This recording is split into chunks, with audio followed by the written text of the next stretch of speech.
Today's episode of Filmmaker U is brought to you by our sponsors OWC. Go to owcdigital.com for all your filmmaking and computer needs. And it's also brought to you by our other sponsors, AJA. Make sure to check out aja.com so that you can see how they can help you in your post-production needs. Hi, I'm Lauren Beckett from Filmmaker U. At Filmmaker U, we create courses for film professionals to deepen and diversify your existing skill set. You can learn more at filmmakeru.com. Of course, follow us on Twitter at filmmaker_u. Each week, we interview film professionals to discuss their work. And this week, I'm joined by Storm Choi, Lauren Beckett Jackson, Erin Shannon, Einar Westerlund, who are the editing team of The Daily Show. Welcome to the show, guys. Hey, thanks for having us.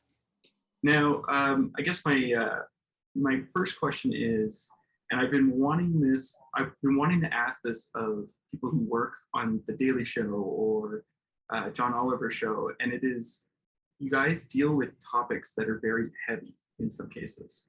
So how do you deal with things that are terrible and still come to work looking for a laugh? Or like every day there's like a new thing, whereas like I think about us as the viewer, we're like, oh, it's, you know, another crazy thing's happening. We come to your show for a laugh, but you guys are sort of in it 24/7. How do you deal with that yourselves? I do think that the fact that we're looking for a silver lining or a comedy really helps. We know that we have a point of view and we want to be able to tackle big issues and discuss heavy things, but trying to find something funny out of it. And the whole team looks for that, the producers, the writers, and even when it comes to us in the editing room, being able to find the funny, find the hope, that really makes a difference, and it makes it easier to tackle things every day. Yeah, I think a lot to add to that. I think a part of it also is the sort of the outrage and the looking for some way in which, you know, you can act on things that are sort of appalling. You know, I think it's and looking for the stupidity behind whatever the terrible events are is actually kind of our specialty. We shine a light on people who have terrible reactions or inappropriate reactions, and we just sort of let them sit there and and try not to be too cruel about it, but, you know, just to sort of observe that, you know, this is the facts of the world we live in, so we've got to deal with it. Do you guys feel there's like a pressure to create viral online content? Because I noticed like your stuff's really tight and it becomes viral in many cases. So is there like a pressure when you're cutting to get the next viral hit? I haven't really found that the pressure is there. I think it's a lot of the times where we're, you know, collaborating on something and it just happens to go viral. I think because we're all collaborating together and we're looking for something that's funny, it just kind of happens. And I think we've been lucky in that way. And I think it's also a testament to just how great of a group we are, and we all really work well together. And so it shines in that way when things kind of get noticed. Interesting. Sorry. Oh, I was just going to say that we put out a lot of content. So the more content you put out, the more that some things are going to stick. So that's helpful. Yeah, I guess if you're putting out stuff daily, it's a little, you have more opportunity to go viral. Now, Storm, I want to jump to you for a second. You know, I asked you all to submit sort of videos that, or segments that you worked on that we could talk about, and you submitted the Vladimir Putin Democracy's SuperTsar. Why did you choose this one? It was a lot of fun to make. I mean, like, especially with the biofilms, like a lot of it's, you're relying on the content that you have. And luckily for Putin, you have decades of just funny footage. And like, we had a really talented producer on it. I think what the Putin piece highlights to me is this is something that I've been very interested in for a long time. And The Daily Show allows you to kind of put forward ideas that you yourself find interesting, the producer found interesting, and it makes collaborating a real joy and treat. I mean, like, it doesn't feel like work at that point, right? You're working on this piece that you actually really care about. You want it to turn out great. And, you know, we're very proud of how it turned out. But like, that's, I think, something that's really great about the show is like, you know, these things are encouraged, ideas are encouraged. And sometimes they get finished, you know? What were some of the ideas that you put forward for this that you're really proud of? Well, it's unique in the sense that most of these biofilms are generally American politicians, right? Yeah. And like just the irony that we're putting forth the Russian president as part of this series kind of makes a statement in itself. You know? And did you have to watch the full documentary that Vladimir Putin made about himself? I said that, but yeah, I mean, the producer on this had a translator program at the same time because so much of the content is in Russia. So like truly dedicated to try to get all the best content out there, like by kind of watching, translating, and you know, a lot of our job is to just find the best material, right? Like, and sometimes you have to sludge through feet and yards of stuff to actually get to the gold. And I think that's a good example of it. This is very much like a I don't want to say a traditional BBC type doc, but like a found footage doc or a documentary where a voice of God doc. So were you like, was the script written and then you guys were finding the footage, or were you finding the footage and writing the script at the same time? Like, what was the process for that? At the same time, you know, I think the producers put together certainly a file of the best things that they find, and then the writers try to find what they can write to, some requests. So these things do get built collaboratively from the beginning. Okay. And how do you, I guess, create sort of a unique spin on the biography, like that keeps us engaged, that doesn't, because it felt very unique in the sense of it didn't feel like I was watching, like I said, a BBC doc or something where you could tell where the beats are going to come. Well, thanks. The writers certainly, you know, we have a talented team of writers that put together, you know, a tight script with, you know, great jokes. Editing a piece like this takes its unique, because, like you said, you can cut it together in the most basic, boring format. But a story like that, I mean, I wanted to make it as dynamic as possible. So I mean, I assume you watched it. Like, you know, it's quite detailed and fast cutting, you know, like, and to keep that up for, to keep your interest up for 8, 9 minutes, 10 minutes of this type of a piece, I think this is where the editing kind of shines. This is where you get to play and try to do things subtly, but yet engage the viewer so they stay. Yeah. Well, I did watch it, and I don't know, there was one thing that I'm like, I wanted to ask you about, but I'm like, I have no idea how to form this question. It is where you talk, there's like a moment where they refer to bloodthirsty sharks, and they show a picture of Vladimir Putin surrounded by dolphins. Yes. I was just wondering what the thought process, like it was such a quick moment.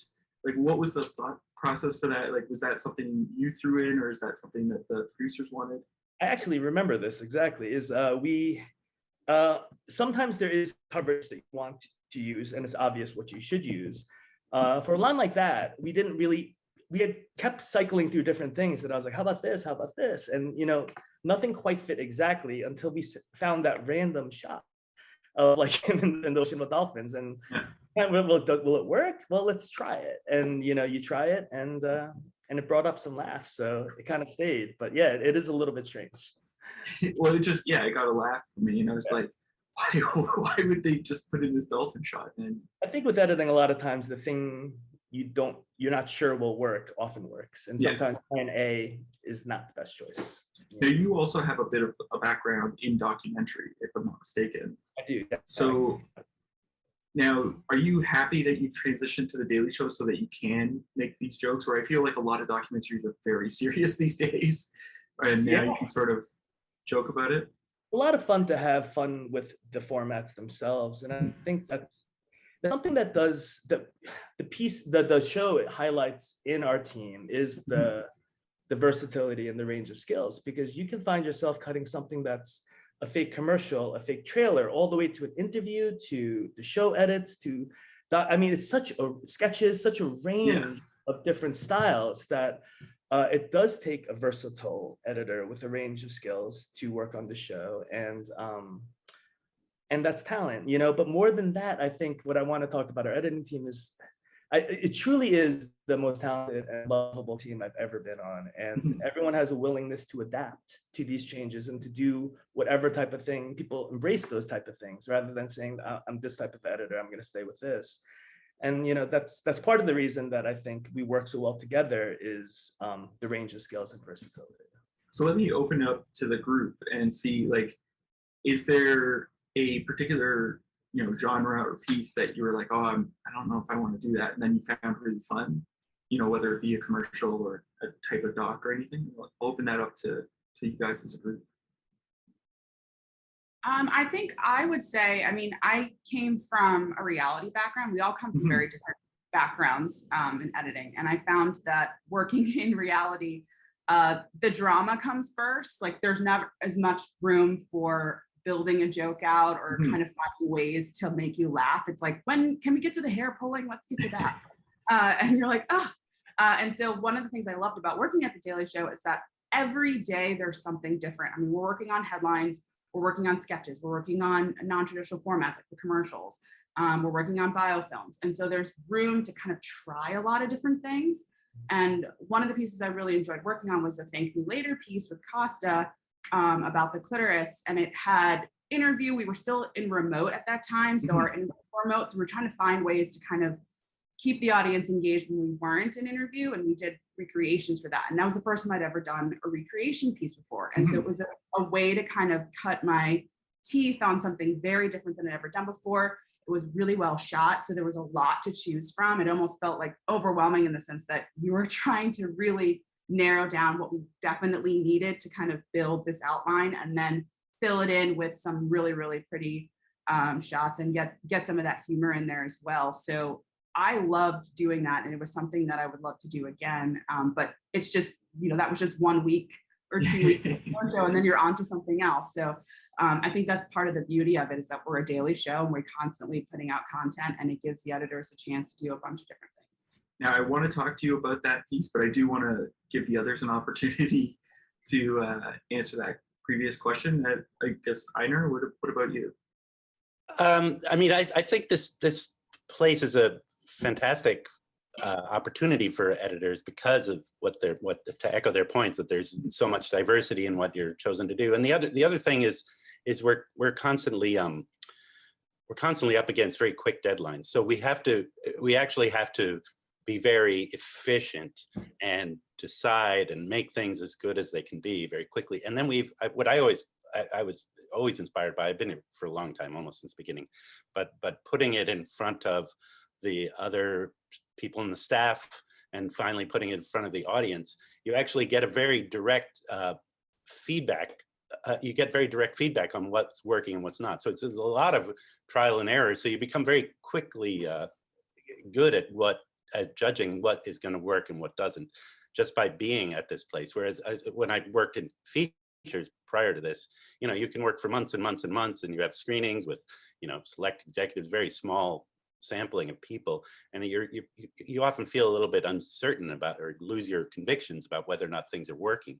But part of the beauty and the sort of difficulty of this place is that you don't really have time to reflect a lot on how things are going, because you really have to get it done and have it ready for 5 o'clock on Tuesday. There's a lot of urgency, and that also gives it a sense of significance. A lot of times, there's a very strong feeling that, John Oliver or these other shows are going to be commenting on the same things, and they might have similar takes and spins. So how do we distinguish ourselves? How do we make our content shine? Part of that is being quick and being funny and being to the point.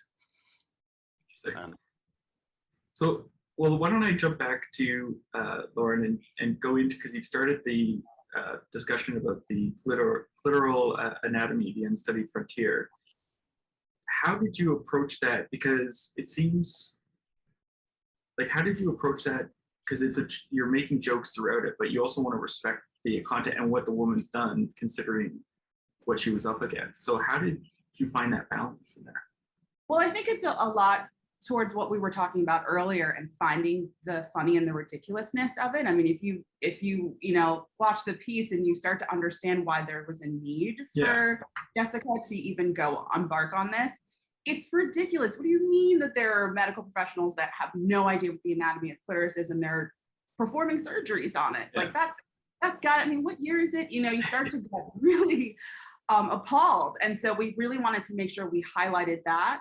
And then also the fact that the thank you later pieces in general, that people are not getting a thank you for some of the work that they're doing. And so we wanted to make sure it was clear that like this kind of story was perfect for our show, in the sense that we could dive in a little bit, talk about how ridiculous it is, and then give homage to someone who's actually made a difference in a world where I think we have trouble honoring people that really are making a difference.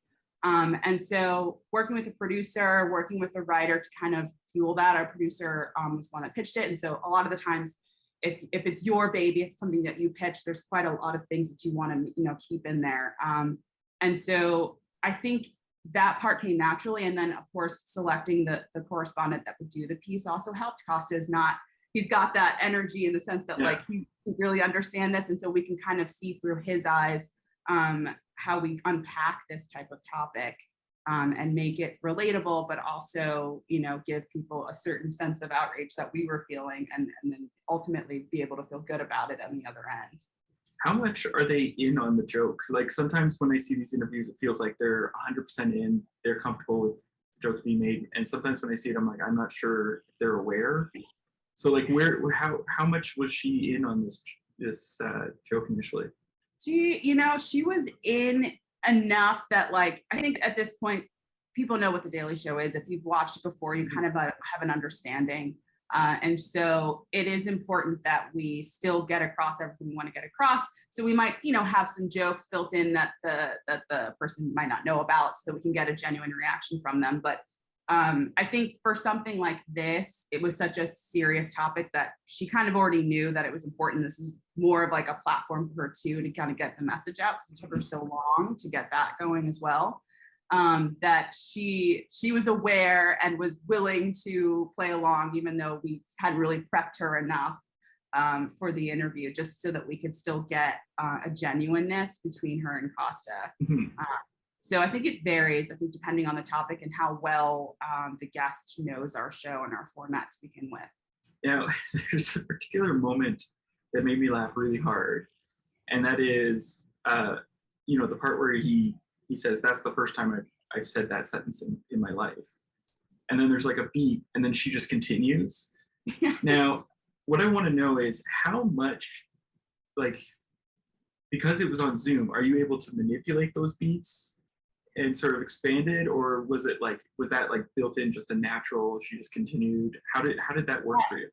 That was actually a genuine reaction. It doesn't always happen that way. I think a lot of times we do want the person to kind of sit in whatever the correspondent has said. And so manipulating isn't really something we have to do unless we're really trying to like truncate something. But she legit, I think, that was about halfway through the interview at that point. So she'd kind of gotten a bit more of the shtick. And so she knew, she's like, I'm not going to listen to you guys.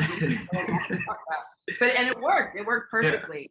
And so some of those times that kind of magic just happens, and you don't have to do anything to enforce it. But we do try to, build in beats a little bit, just so that you can take in what's being said, because, there's a lot of back and forth between the guests trying to get out exactly what their points are, and then finding that cohesiveness where the correspondent can play off of that. And sometimes it works and sometimes it doesn't. And, those are the types of moments that you fight for, especially if we're trying to truncate something. It's like, listen, this was genuine. This needs to stay in, because you can tell.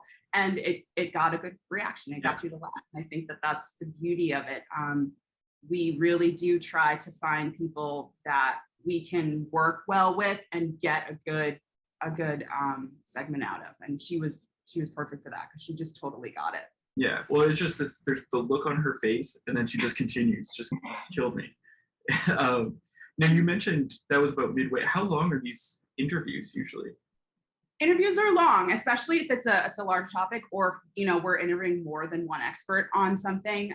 We might be shooting for an hour and a half, 2 hours, maybe. We've got to get that truncated to like 4 minutes of an interview or something like that. So it's quite a lot to go through. You know, we're combing through transcripts. We're trying to find stuff that we know will help move the interview forward and maybe even help them get their point across a little bit quicker, because a lot of times people are very animated and verbose about, you know, what they want to talk about. So we are going through a lot to see what we can get rid of. And I do tend to, I've started to do this where I'll ask other people to watch it and just see what they're gravitating towards and what maybe isn't as funny as I thought, you know, and just seeing what's going to work, what's going to get our POV clear, and making sure that like our voiceover is making sense and guiding us through the piece if we don't have that in interview, to kind of explain certain concepts, or to rely on graphics to maybe help with visuals. All of that is a collaborative effort in just making the piece as truncated, but also as still knowledgeable as possible, that people kind of have takeaways when they leave. Now, how do you do that? Because, you know, you have such short editing schedules. So how do you get through all the footage and create these engaging pieces? It's a lot of work, and I think I have to bow to the producers too for that, because we're not always on the shoots. You know, they're there for the interview. They're there to like kind of do those first takeaway notes as they're shooting, to kind of mark what they think is important. And so by the time we're in the editing room, we've got a sense of, okay, maybe we know where at least the general outline is going to be, and it's on the editors rather to find ways to maybe get to those points quicker, find the right you know, reactions and stuff that we want that are going to work, and then, you know, coming to a place where we're both kind of happy with it. We both kind of feel like we've seen and heard what we want to see and hear by a certain point, and that, you know, people are understanding where we're going with it. And so it's a lot of give and take. Yeah. And, you know, in the industry, I hate to say what we call killing babies, but that's what it is. I mean, there's a lot of stuff that we just don't have time for, no matter how great it is, and we have to let it go. And so it's a grueling process, but it's such a great payoff at the end when you finally have gotten it there. Now, I want to jump to Erin. You did the history of female veterans, and that was the video you chose. Why did you choose that one?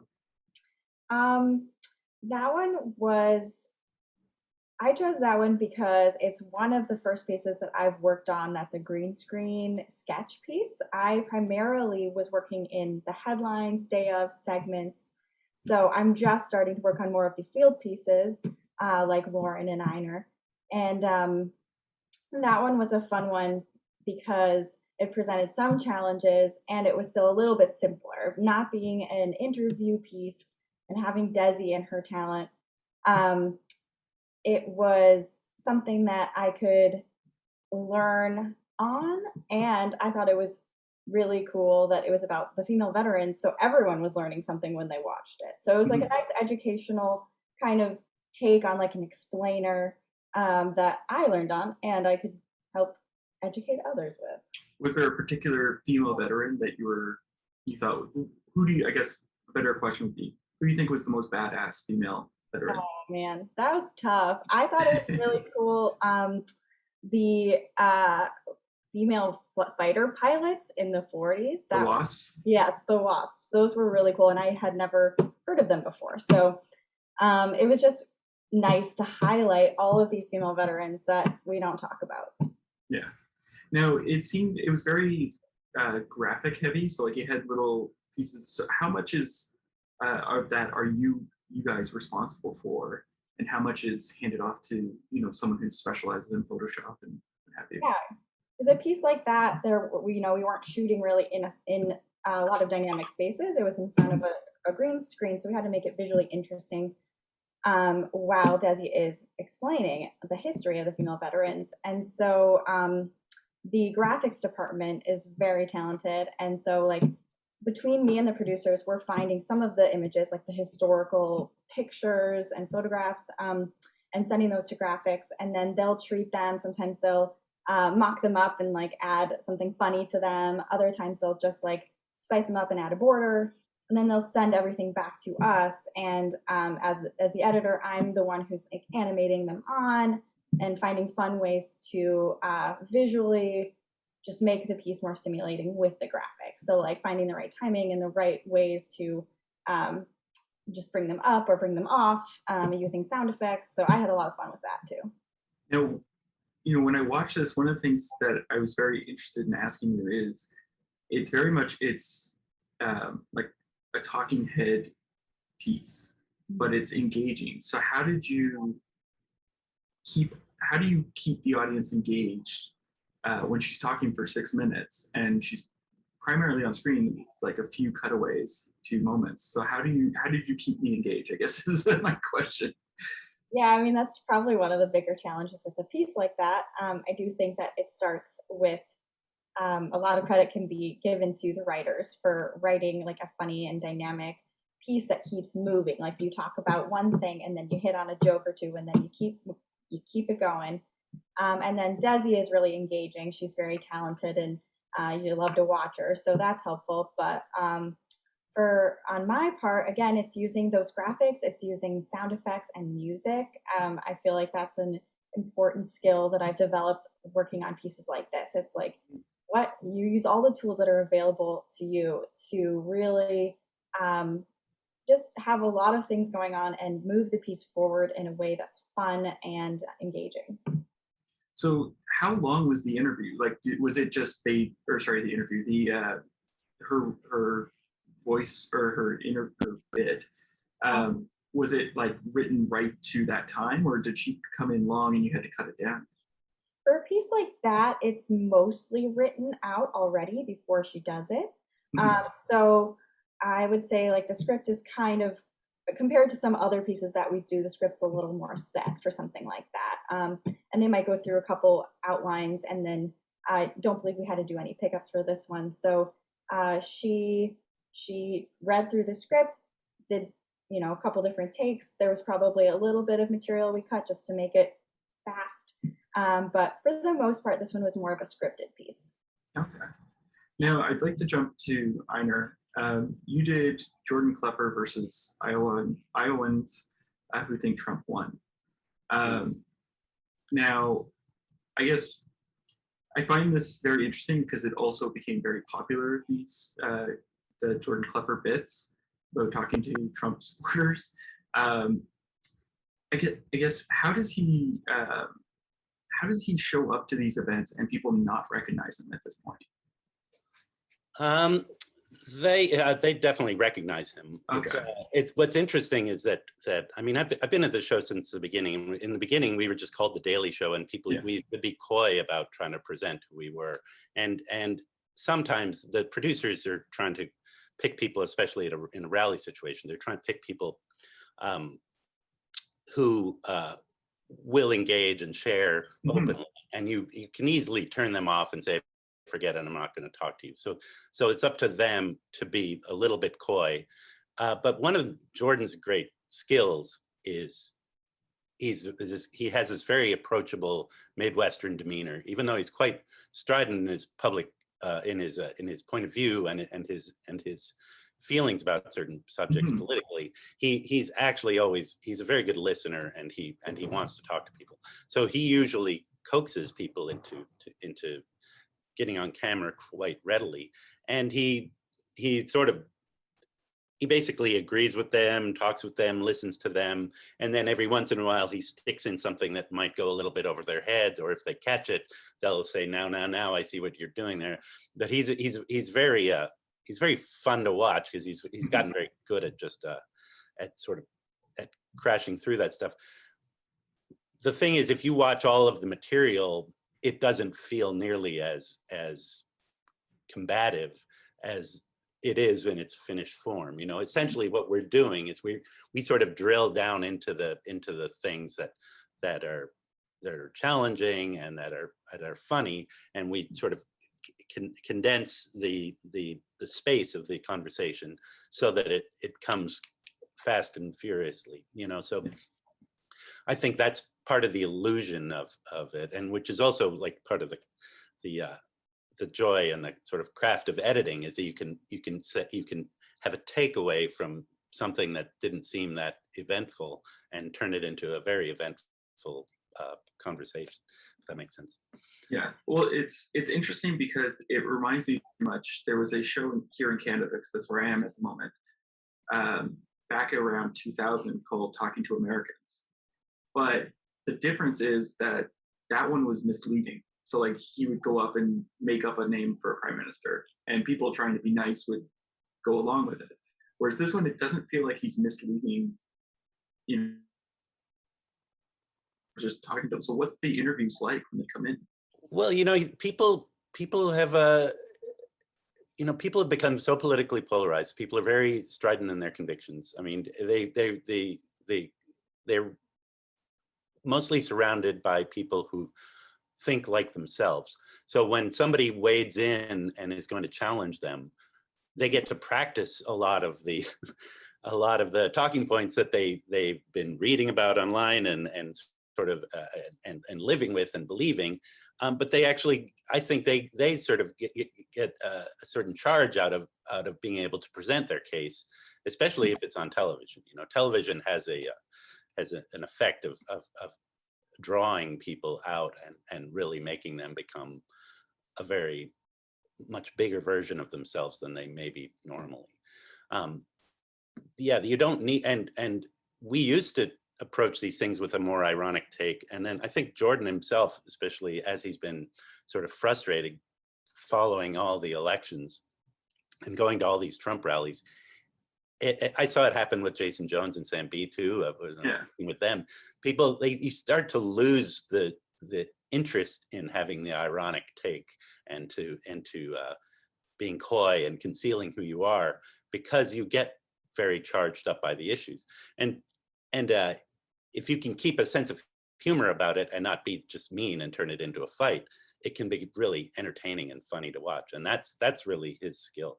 And you know, we also in the as editors, we also subtract some of the more bitter things and try and make it fun. You know, it's meant to be revealing and entertaining. It's not meant to be just a takedown. We're not Fox News. We're not trying to stick it to the other side. We are really trying to open a dialogue, not close it, you know. Well, it's interesting because it created the middle finger moment that seems to have been shared. So many people sent that to me. Just the little part where he talks to the guy with the shirt on. What was cutting that moment like? Because you have that moment and then it's immediately followed by two women who also have that shirt on.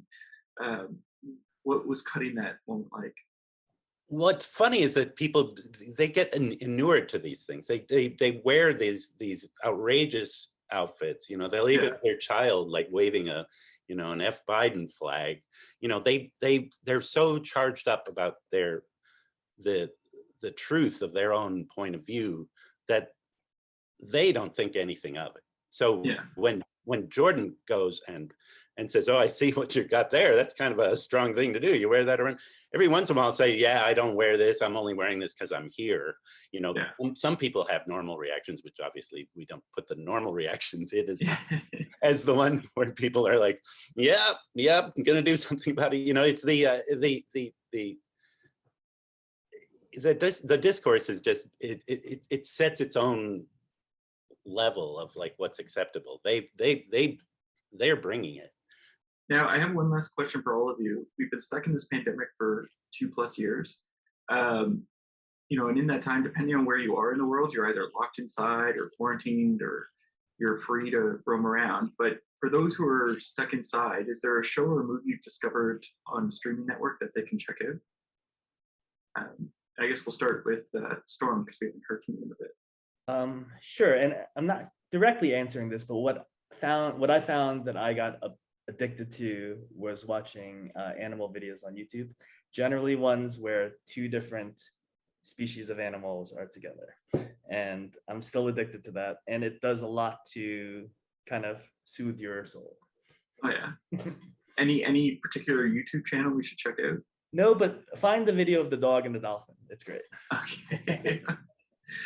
How about yourself, Lauren? I also do love funny animal videos, and I have been watching those a lot. But to answer your question, I think the last show that I was addicted to was Severance. Okay.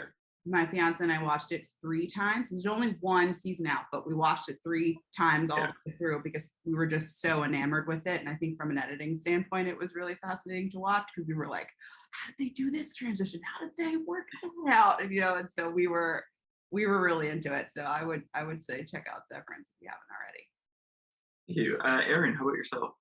I watched a lot of TV the last 2 years, and I don't think it's going to be a hot take, but I think 2 of my favorite feel-good shows during this time has been Schitt's Creek and Ted Lasso.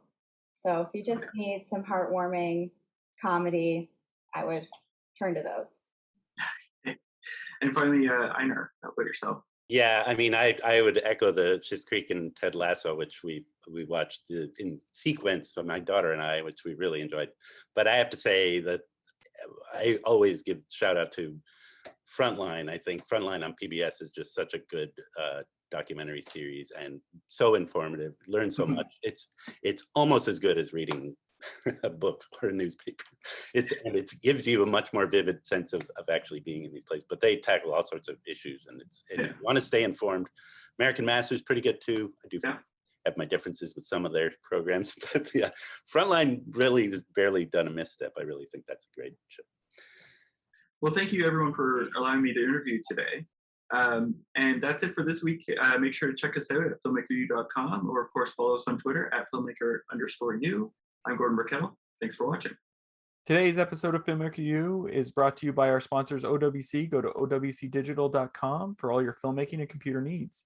And it's also brought to you by our other sponsors, AJA. Make sure to check out aja.com so that you can see how they can help you in your post-production needs.